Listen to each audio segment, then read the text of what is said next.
Здравейте хора и добре дошли в нашия канал.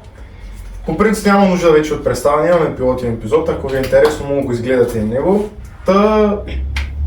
Днес имаме гост. Да. И надявам се, че ще разкаже интересни работи за неговата кола и разни други случки, ако той желая да сподели, Силно се надявам.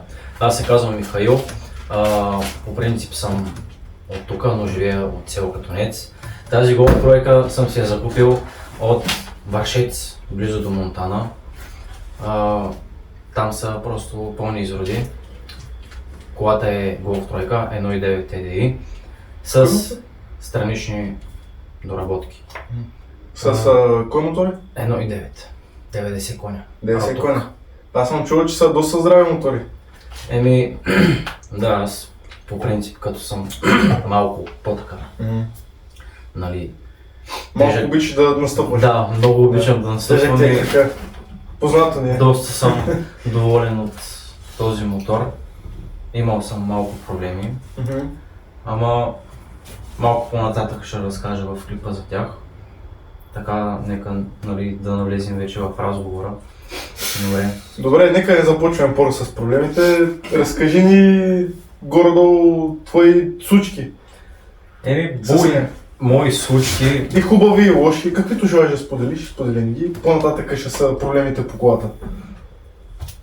Точно хубави, силно казано хубави, повечето са лоши. Ако искате да започвам с лошите. Да. Тръгнахме към Севлиево с брат ми и карах с малко несъобразена скорост. И вече тръгнах да катера Баира. Тръгнахме вече да наближаваме завоите и тръгнах да връщам скорости на по-ниски предавки да свалям.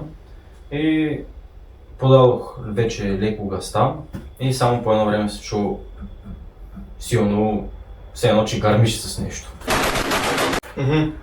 Рязък гърмеш. Рязък гърмеш. Откъде се чу този гърмеш? От двигателя. От двигателя, това изобщо не звучи на хубаво, е нефтино. И изведнъж набим от сумата и веднага спрях да проверя какво се случва. Да, обаче колата не угасна. Аз не угасих. Не угасих, подавах леко газ и то почна да се чуе едно такова виене, се едно, че жули нещо по желязо жули. Дигам капака и накарах брат ми да подава леко газ. Обаче, като не знам точно откъде идва звука и няма как да съм сигурен, и му казах просто, че ще продължим. Да, обаче като продължихме, това виене не спря, аз помислих, че ще спре и вече намерих една отбивка, спрях на отбивката, угасих колата и просто няма да ви казвам като угасих колата какво маза остана под нея. Трябва да сме оптимисти, трябва да сме с желание и аз винаги така съм подхождал. Може би, да не кажа голяма дума, всичкото ми масло изтече. Почти всичкото. Откъде изтекло? От турбината. От турбината? През ауспуха, т.е. Не през ауспуха. Не знам точно откъде изтече. От някой Да, през перката на студената част. Да. Не знам точно откъде изтече, обаче изтече доста масло, защото после като запалих ми светна лампичка. И чудихме се какво да правим, защото имахме само 50 кинта. И почнахме да се двоумим дали да викнем репатрак или да продължим да се върнем на ход. С тия 50 кинта до никъде не ще стигне. Да, По принцип не. с тия 50 кинта само до Ловеч. Да. И просто решихме, че трябва да рискуваме, запалих колата и с 40 км може би съм карал почти от Какрина до Ловеч, след което го оставих брат ми тук и аз трябваше да се прибера, защото не знаех какво се случва до момента тогава с колата, не бях сигурен. И вечерта може би тръгнах от Ловеч към 10 часа и се прибрах в 12. В 12? Да, много бавно карах, защото ме беше страх да не стане нещо по-сериозно. А през това време масло наливал ли си вътре в двигателя? Не съм доливал нищо. Volkswagen. Не си доливал масло и този двигател в момента е здрав. Да, И нищо му няма. да. Здрав мотор. И в момента не караш и масло не ти прави никакви. Не, нямам никакви проблеми. Между другото. Това между другото не е скрита реклама на Golf тройка. Наистина, много съм доволен от колата. Доволен си. Да. Добре, имаш ли някакви други случки? Надявам се да не са толкова предфатални, нали, фалит. Чак такива огромни случки с турбината не, ама ми е падал гарнето. Падал ти е Преди да гърдите. я направя генерация, защото просто ми писна да я заварям, защото беше много ръждясало. Генерацията беше ръждясала и реших, че просто трябва да я направя тръба, защото няма смисъл повече. Реши се да станеш джигит, Да, джекит. като нас. Да. И мислех, че ще ми правят проблеми полицаите. Обаче да чукна на дърво, няма къде дърво, и ще чукна на главата Да. си. Да. В момента той ви лъжи и катализатора му е тук, има и резонатори, даже повече от Да, необходимото е шегувам се. доста тиха, да. Да, много е тиха колата, нямам прави генерации с гарнетата. Съм си, Дано да е така. ако искате, може да проверите. Няма нужда нека да Няма, проверя. да, няма. Нека да Добре, да проверя. отидем малко по-нататък. Какви коли си имал освен тази? Интересен въпрос. Преди тази Golf тройка имах още две Golf тройки. По принцип е за първи път. Значи ти си човека с Golf тройка. Ми да, аз от 3 години съм шофьор, за тия 3 години 3 Golf тройки имам. 3 Golf тройки. Да. На година по един. На година по една, да. Не на година. Тази сега вече ми е година и половина, защото вече подкарам 4-та година, откакто имам книжка. Тази ми е единствената дизелова кола. Дизел бегачка нема. Предните ми Golf тройки бяха хубави. Разкажи за тях, какво Бензинови. стана? Какво стана с тях? Ами какво стана? Имах Golf тройка 1.6, малкият мотор 75 коня, страшен букук.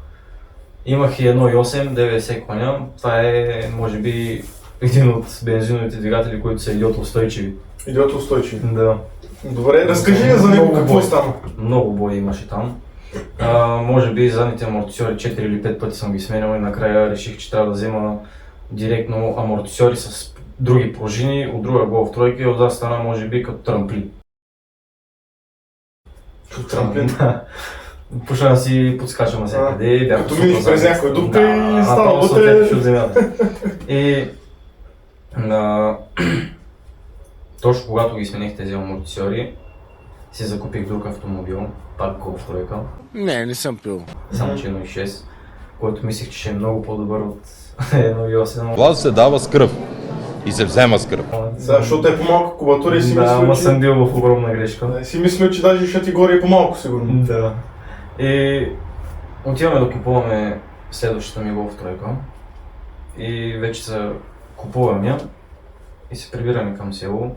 И бях дал другата ми кола да я кара едно аверче. И това аверче е с баща ми вътре. Някакви морални граници. Никога! И просто имаме една голяма права пътя за село. Аз карам новата кола, нали? Нова, но на 20 години кочени. Да. Както си карам и по едно време гледам отпред, аверчето ми се напъва, нали, прави се на рейсър и той. Къде си да припадаш? И само като пушаха да идват дупките и само гледам задницата как почна да подскача да се отлепя направо от Това земята. била на Golf тройка с трамплин. Да. Почна да се влее и да се лашка, той направо спря, слезе от колата така на пътя директно, набия вагините и ми каза, моля ти се брат, ела си кари колата, защото мен ме страх да карам. Такива работи. Нема такива работи. И това беше единствената ми вече такава по ситуация с черната Golf тройка. Какво стана с този Golf, който вика, че е най-проблемен? След закупката ми вече, нали, стария собственик беше ми обяснявал, той е много добър, той има само много леки забележки външно, но това Опитал се да ти го продаде. да ми Как го всеки един начука. търговец. Да ми го начука направо. Просто излях от пътя. Взимах го аз и аз по моето си каране почнах да си го настъпвам както трябва. Една седмица точно го карах и след една седмица, както си карах и изведнъж пак ми наби муцуна. Ново ще могат да си направят изводи. И като вдигнах капака, отворих капачката на масото и видях, че просто масото беше станало на боза. Що ви правите тези номерца? Умешало е Водата има, да, казанчето ми на антифриза беше празно. След което вече я карам на платформа на майстор, отварят ми двигателя, нали, вече свалят блока и оттам вече се разбира, че в самият блок ми е имало шупли. Всичко става паприкаш. Там вече, нали, скълпиха го, наляха го с течен метал, някакви други простоти още правиха, направиха му обслужването, смениха му всичко и така може би нямаше проблем един месец след като го направиха. Притеснени ли сте сега? Не. Само един месец ли е Само един месец изкара. Само един месец, леле, с всичките това тези какво неща. се случи, да? Какво се случи след това? Паприкаш. Почна много пак да ми загрява, един път даже беше ми минало 120 градуса. Не ми се включи перката. Таква абсолютна глупост. Да.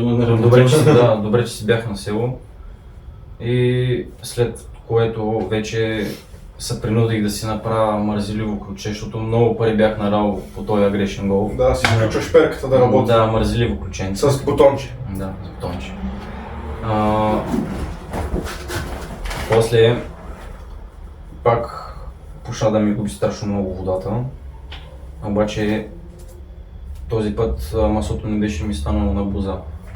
Чудих се вече къде отива водата и реших, че един ден трябва да я вкарам в гаража, в канала, че да срежа гарнетата, за да видя какво се случва.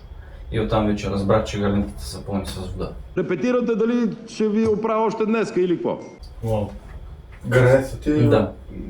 Гарнетата. Еха. Тя де факто ти е горила водата и е изкарала... Да. И вече просто се отказах да я правя, да ремонтираш. да я отремонтирам пак. Това ли искате да ми кажете? И просто реших, че трябва да я бъркувам и да я тормоза колкото може, докато блокирах двигателя. Така и направих.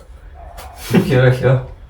Буквално. Да, буквално и блокирах двигателя, след което просто не знам с какво беше, май с...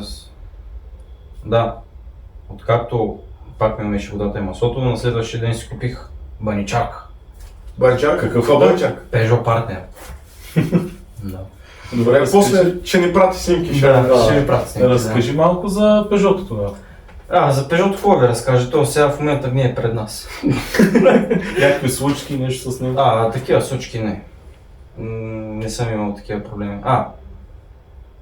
Имах проблема, мисля. Запази си, Добре, запазва. какъв е извода, че трябва да си купуваме баничарки, че да караме по дълго време? Да. Беше ли икономично? Много, много икономична. Може би градско ми гореше 5. С какъв мотор е била? Двойка HD. Двойка HD, това трябва да се води 90. турбиниран мотор. Турбиниран. Турбиниран, 90 кончета. Много доволен си бях, върших си работата страшно много. Бях много доволен от баничарката. Аз и още съм си доволен, защото просто за момента не я карам, защото нямам такава тежка работа да върша с нея. Като работен автомобил си използваш? Да, просто да използвам се като работен автомобил. През повечето време си карам голфчето зад мен. Вече, когато свърших окончателно с старата ми работа, реших, че трябва да замина за чужбина, да си побачкам малко, защото исках да си купа вече нещо по-нормално. По-стабилно финанси, да. По-стабилно. Нещо по-стабилно. Събрах си парички, 3 месеца си изкарах в Англия. Бях куриерч там. Събрах си парички, като си дойдох тук и бях много раздвоен какви коли да си купувам. Може би една седмица съм ръчкал и сайтовете, за да си търся автомобили. И точно един ден, както си ръчкам, и ми излиза тази кола. Да. Гледам я влизам вече в обявата, разглеждам снимките, но доста ми грабна окото. Обадих се, разбрахме се с човека. Аз си мислех, че си е 90 коня, обаче това малко по-нататък ще разкажем. Не сме стигнали до този степ. Отидох.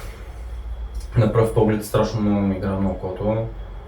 Тя и до сега, и до този момент си ми хваща окото. Тя не хваща само твоето око, между другото. Отидох там, първата ми работа е да проверя под кълниците, под праговете, дали има ръжди. Нямаше ръжди. Имаш опит от толкова много. Да, има доста опит съм натрупал. И огледах я вече, страшно много ми хареса, стиснах ми се ръцете и просто я закупих. И оттам нататък вече до ден днешен проблеми да съм имал само с турбината, дето ви бях споменал. И разни такива други консумативи, защото турбината, дюзите са консумативи. Задължително, като закупих автомобила, задължително му направих обслужване, защото не бях сигурен, той беше ми казал, обаче аз исках да се уверя, че всичко си е наред.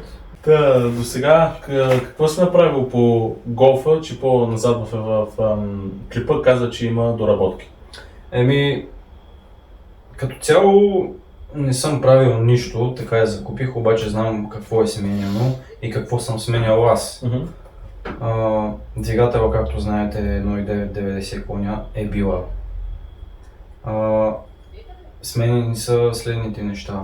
Помпа от Golf 4, за да може да вкарва повече гориво. Компютър е сменен с метален на Bosch. Не знам защо това ми го каза, не знам дали има и даже някакво значение, защото старият компютър е бил по-пластмасов и е бил по-слаб и е нямало да може да носи на чипа. Качество на материали най-вероятно. Най-вероятно не знам. Наскоро си писах с стария собственик, каза ми, че дюзите са от 110, не са от 90 коня. Помпата я казах. От 110-ка обаче Golf 3 или Golf 4? Пак Golf 3, 110-ка. Впръсквачи са сменяни. Мислих да слагам по-голяма турбина, обаче се отказах, защото ме е страх да не пръсна двигателя на сигурно. И сега... До момента с каква турбина си? До момента съм си с стоковата турбина. Нищо правилно ли по нея или си абсолютно стокова?